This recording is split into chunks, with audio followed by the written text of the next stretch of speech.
Alhamdulillah, ô Seigneur des mondes, le très miséricordieux, le maître du jour du jugement. C'est toi que nous adorons, et c'est toi dont nous implorons le secours. Guide-nous dans le droit chemin, le chemin de ceux que tu as comblés de tes faveurs, non pas de ceux qui ont encouru ta colère, ni des égarés. Amen.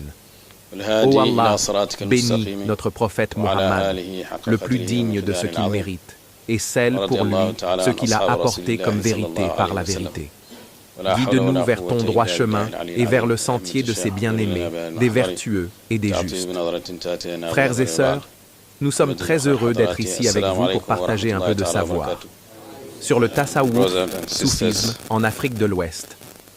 Je ne viens pas pour donner une conférence sur l'histoire, car aujourd'hui, n'importe qui peut trouver l'histoire sur Internet. Mais je veux partager certaines connaissances avec vous, des expériences sur le tasawwuf en Afrique de l'Ouest. Comme vous le savez, les gens parlent beaucoup du tasawwuf, mais le tasawwuf est quelque chose qu'il faut expérimenter pour bien le comprendre. Par exemple, pour savoir ce que contient cette tasse, il faut la goûter. Les savants soufis disent que le tasawwuf est ilm al-azwaq, la science des goûts spirituels. C'est une connaissance qui s'expérimente. C'est pourquoi vous les entendez parler de ilm al-yaqin, la certitude par la connaissance, ayn al-yaqin, la certitude par la vision, et aql al-yaqin, la certitude par l'expérience. Ilm al-yaqin, c'est ce que vous savez intellectuellement. Peut-être en avez-vous entendu parler comme tout le monde. Par exemple, vous savez qu'il existe une ville appelée Médine, que vous y soyez allé ou non. C'est ilm al-yaqin. Ayn al-yaqin, c'est lorsque vous voyez de vos propres yeux. Mais aql al-yaqin, c'est lorsque vous expérimentez. Et Allah dit, adore-moi jusqu'à ce que la certitude, yaqin, te vienne. Ici, yaqin ne signifie pas seulement la mort, comme certains le pensent. Aql al-yaqin, c'est connaître Allah par l'expérience spirituelle. Zawqhu. Ce n'est pas seulement une connaissance théorique. En Afrique de l'Ouest, nous connaissons le tasawwuf. Les voies soufis les plus connues en Afrique de l'Ouest sont nombreuses, notamment au Sénégal. Mais toute cette connaissance provient de la vie et de l'enseignement du prophète Muhammad. Mais ils approfondissent cette connaissance pour la comprendre et la vivre avec leur cœur, car le Coran a plusieurs niveaux de sens. Plus vous vous élevez spirituellement par l'adoration, plus Allah vous accorde ilm al-mawruth, la connaissance héritée, comme l'a dit le prophète et comme le mentionne le Coran. Allah dit dans le Coran, si vous craignez Allah, il vous accordera la lumière, Furqan, dans votre cœur. Qu'est-ce que Furqan? C'est la lumière qui vous permet de distinguer le bien du mal, le vrai du faux. Comme dans un autre verset, Allah dit, si vous craignez Allah, il vous enseignera. Certains savants disent que cela ne signifie pas qu'Allah vous enseignera directement, mais plutôt qu'il placera une lumière dans votre cœur. C'est ce que le messager d'Allah a dit. Le prophète a dit, si vous agissez selon la connaissance que vous avez, Allah vous enseignera ce que vous ne saviez pas. Un homme marchait un jour et trouva une pierre sur laquelle était écrit « Retourne-moi, je t'enseignerai ». Lorsqu'il la retourna, il lut « Tu n'as pas utilisé la connaissance que tu as déjà. Pourquoi en voudrais-tu d'autres » Les soufis suivent donc l'exemple du prophète. Ils utilisent l'adoration pour expérimenter des réalités que personne ne peut vous expliquer. Seul votre cœur peut les percevoir. Car le prophète a dit, interroge ton cœur. Mais il faut d'abord purifier son cœur avant de lui demander. Car si le cœur est aveugle, il vous induira en erreur. Ils basent leur pratique sur les actes, le livre et la sunna, et l'invocation d'Allah jour et nuit, comme le Coran le mentionne à propos des Ahl al-Sufa, les gens du banc, ces compagnons qui passaient leur temps à adorer Allah. Si vous allez à Médine, vous verrez l'endroit appelé Ahlus Sufa, car certains compagnons y restaient toute la journée à adorer Allah. Ils étaient patients et restaient en compagnie de ceux qui invoquaient Allah jour et nuit, uniquement par amour pour Allah. Tout cela est basé sur l'amour.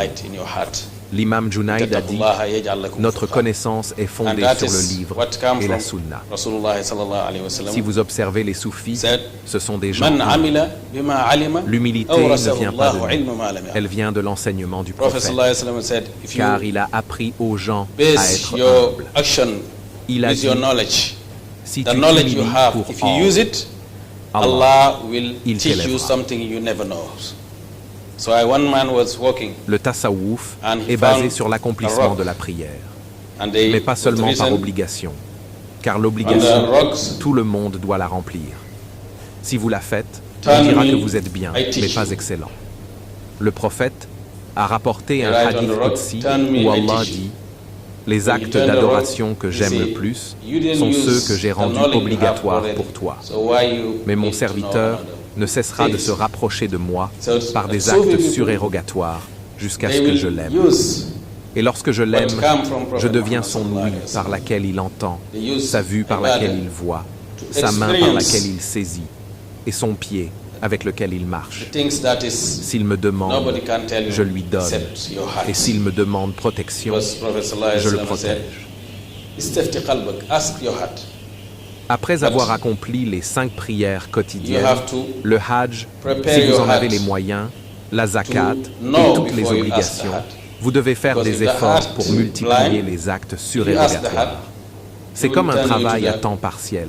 Si vous avez un salaire mensuel de 1000, mais que vous avez besoin de 2000, vous prenez un travail supplémentaire. Le tasawwuf, dans l'adoration, c'est comme ce travail à temps partiel avec Allah, par amour pour lui, en ajoutant des bonnes actions aux obligations.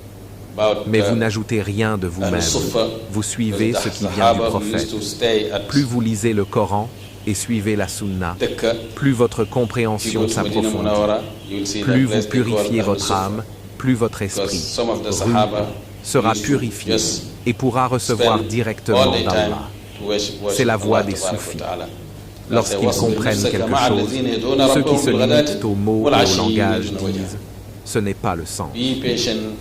Mais Allah ouvre leur cœur pour voir. Même les compagnons avaient des niveaux de compréhension différents du Coran. Par exemple, Umar emmenait souvent Ibn Abbas avec lui. Certains compagnons demandaient pourquoi il favorisait Ibn Abbas. Umar leur répondit Ibn Abbas avec une compréhension profonde. Un jour, Umar leur demanda ce qu'ils comprenaient d'un verset. Leur réponse était le sens littéral. Puis il demanda à Ibn Abbas, qui donna une interprétation plus profonde. Umar confirma que c'était aussi la compréhension d'Abu Bakr, radiyallahu anhu. Abu Bakr avait pleuré à la révélation de ce verset, car il en avait saisi la profondeur. Plus vous adorez Allah, plus il vous éclairera. On demanda à l'imam Junayd comment il avait atteint son haut rang. Il répondit qu'il avait passé 30 ans en invocation sous un arbre, et qu'Allah l'avait ainsi élevé. Cheikh Ahmad al-Tijani, maître de la tariqa Tijaniya, a dit « Le tasawwuf, c'est suivre les ordres d'Allah et éviter ses interdits, extérieurement et intérieurement, de la manière qui lui plaît, pas de celle qui vous plaît. »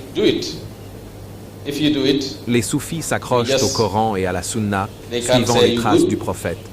Un soufi, Abu Muslim al-Khawlani, dit un jour « Je rivaliserai avec les compagnons jusqu'à ce qu'ils sachent qu'ils ont laissé derrière eux des gens pieux. » Le tasawwuf, c'est Khuluq al-Hassan, la bonne moralité.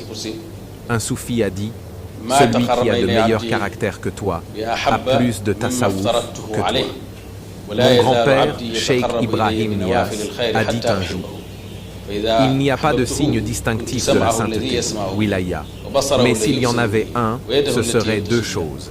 Une adoration excellente, husn al-iba,